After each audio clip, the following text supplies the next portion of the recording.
Bonjour, nous sommes aujourd'hui le mercredi 17 décembre et je voudrais vous parler des rythmes. Un ouvrage intéressant que j'ai trouvé dans la bibliothèque, Le temps des corps, rythme biologique et stress social de Gegerius. Mais je voudrais aussi regarder ce que j'ai trouvé sur internet au propos du cycle de 7 ans. Alors je vais commencer par là, et notamment parce que je trouve chez les astrologues. Mais ce qu'on trouve chez les astrologues, c'est assez étonnant en réalité quand on y réfléchit.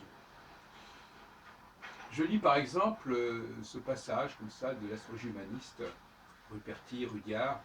Selon Den Rudyard, le cycle de 84 ans pourrait être envisagé comme un nombre archétypique du développement individuel et spirituel de l'homme. Ceci peut être divisé en 7 périodes de 12 ans, correspondant au cycle de Jupiter, ou en 12 périodes de... je ne comprends pas très bien. Alors, ce que je note, c'est que Rudyard considère deux hémicycles, l'un croissant de 0 à 35 ans et l'autre décroissant de 35 à 70 ans, 7 fois 10. Alors, et on renvoie à un ouvrage de Ruperti qui s'appelle Les cycles du devenir. À mon avis, là, on est en face de quelque chose d'extrêmement bizarre. Parce que, est-ce que c'est de l'astrologie? On ne parle pas de planète, à la limite. Hein, à part de dire que 84 ans, c'est 7 fois 12, 84, c'est le cycle d'Uranus. Ils disent même, et que 3 cycles de Saturne, oui, etc. Bon, très bien. Mais, à part ça, au niveau des calculs, tout commence apparemment à 0 ans. C'est-à-dire que, voilà, on part de la date de naissance. On parle du jour de naissance. Ce qui n'est pas vraiment de l'astrologie, à la limite. Parce que partir du jour de naissance, c'est une façon de faire abstraction des planètes. Voilà, telle personne est née tel jour. D'ailleurs, je connais des gens comme ça, sans vouloir citer de nom, qui, eux, ils ne regardent même pas les éphémérides. Ils disent voilà, à 28 ans, c'était un retour de Saturne sur sa position natale, etc. Ou à 14 ans, c'est l'opposition de Saturne, etc.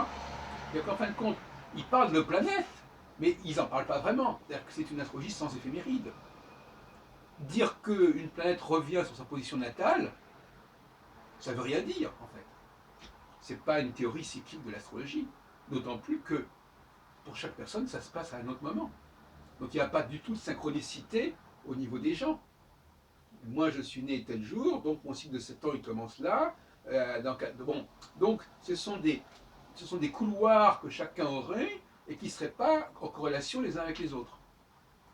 On pourrait toujours dire que oui, nous avons chacun une expérience à 20 ans, etc., mais on ne la vit pas en même temps.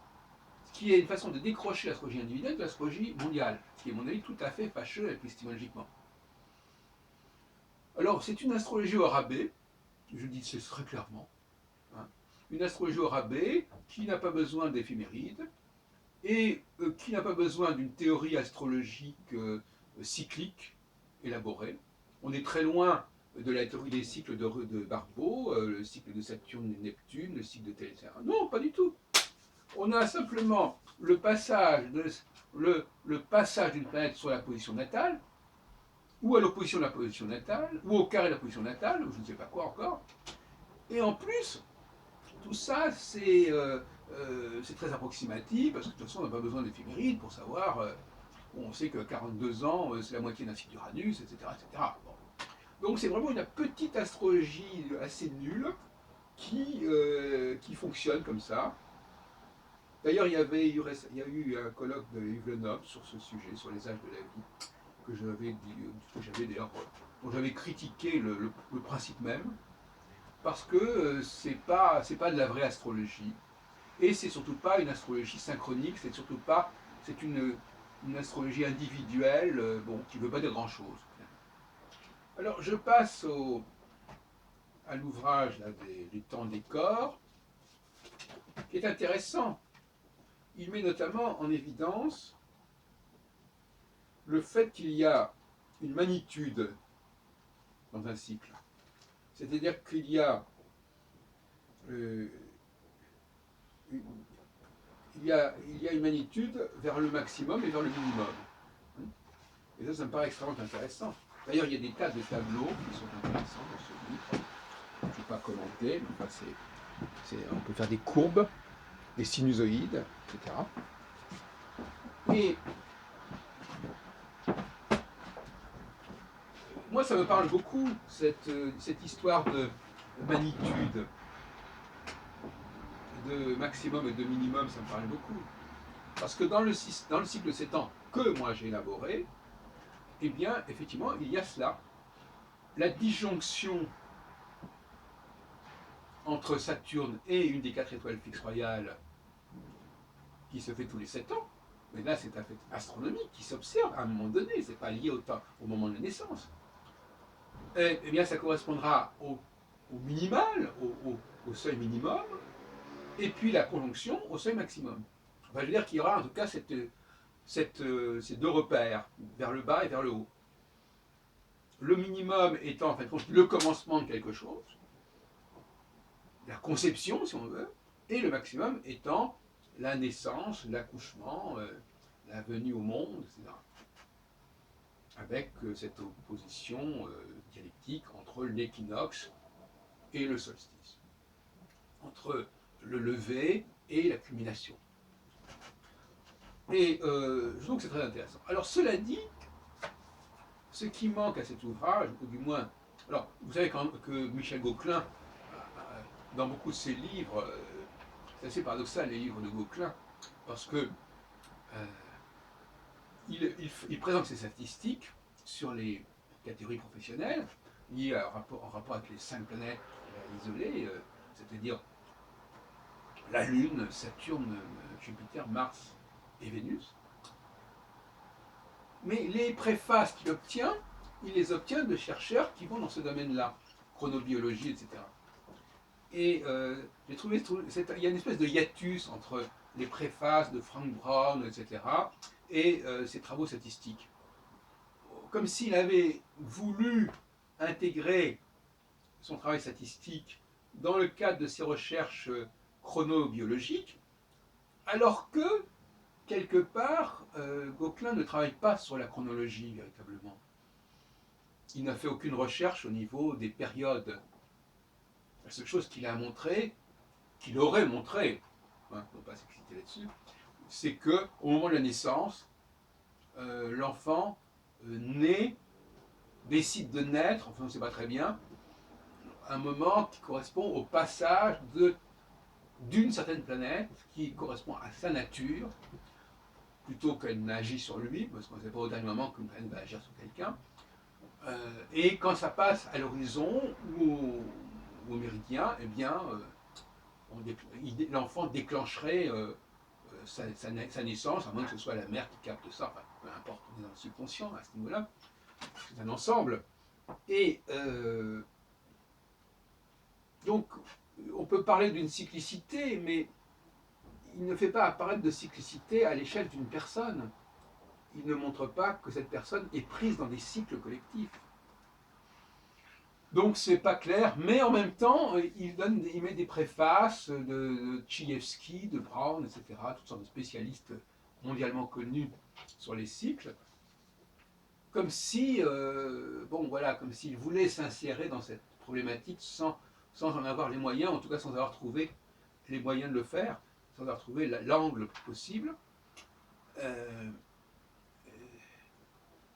Donc, effectivement, le moment de naissance est important, mais il n'est pas important, comme on l'a dit tout à l'heure, parce que la personne est née à tel jour. Il est important parce qu'à ce moment-là, il y a une configuration. Or, dans la théorie de l'astrologie cyclique de 7 ans, on ne tient même pas compte des planètes réelles. On en tient compte, on sait parfaitement que Saturne est à quelque part au moment de la naissance, et on sait parfaitement que effectivement, au bout de 28 ans, il va revenir, mais on ne sait pas ni en quel aspect, ni dans quel signe, ni dans quelle maison.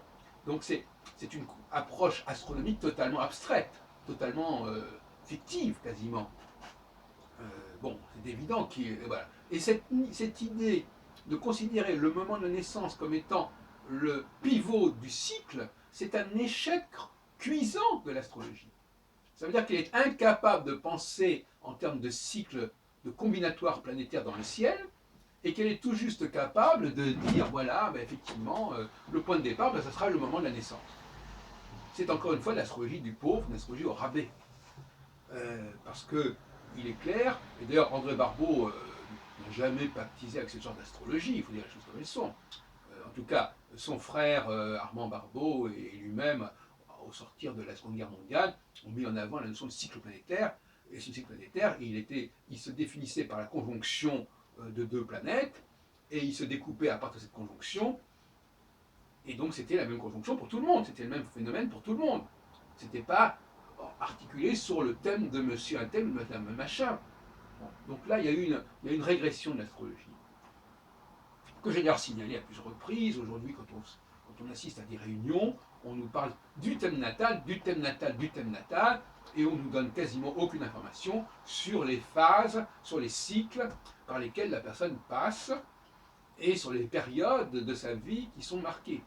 J'ai déjà signalé les abus dans ce sens de certains astrologues que j'ai eu l'occasion de filmer. Bon.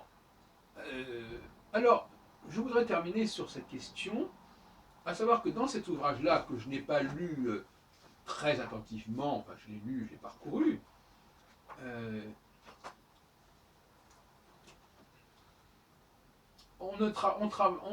il est évident que des cycles circadiens, comme on dit, certains, et d'ailleurs Gauquelin travaille sur des cycles circadiens, c'est-à-dire qu'il dit tous les jours, il peut y avoir une naissance avec Mars à tel endroit du ciel. Hein. Donc c'est tous les jours que ça reprend. Hein. Mars natal, c'est tous les jours. Mars peut se trouver une fois par jour à la naissance, à l'horizon de quelqu'un. Il peut se trouver à l'accumulation d'une naissance. C'est circadien. C'est-à-dire circadienne, c'est-à-dire que ça fait le tour de la journée. Et on a des rythmes circadiens, on a éventuellement des cycles saisonniers, tout le monde s'y réfère, ou des cycles annuels, ou des cycles trimestriels, peu importe. On a des cycles mensuels avec la lune, etc. Mais au-delà de cela, qu'est-ce qu'on a? Qu'est-ce qu'on a? On n'a pas astronomiquement, au niveau des travaux de chronobiologie, on n'a pas de travaux. Il y a les taches solaires, bon, des trucs comme ça, auxquels s'était intéressé l'abbé Moreux avant la guerre.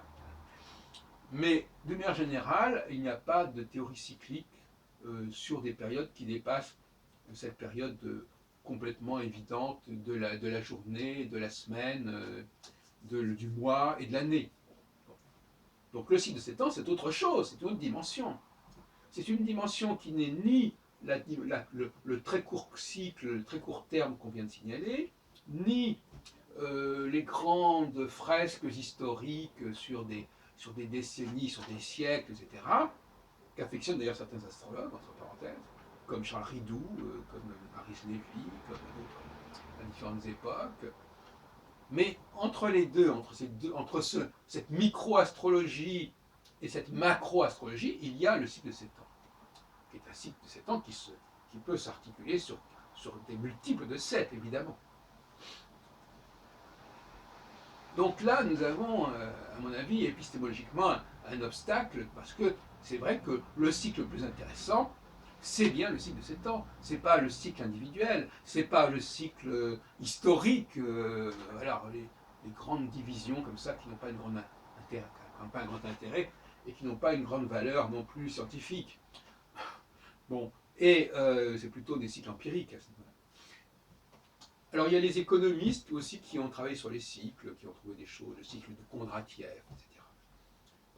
Mais c'est en tout cas dans ce créneau des cycles pluriannuels que se trouve, à mon avis, l'avenir de la cyclologie.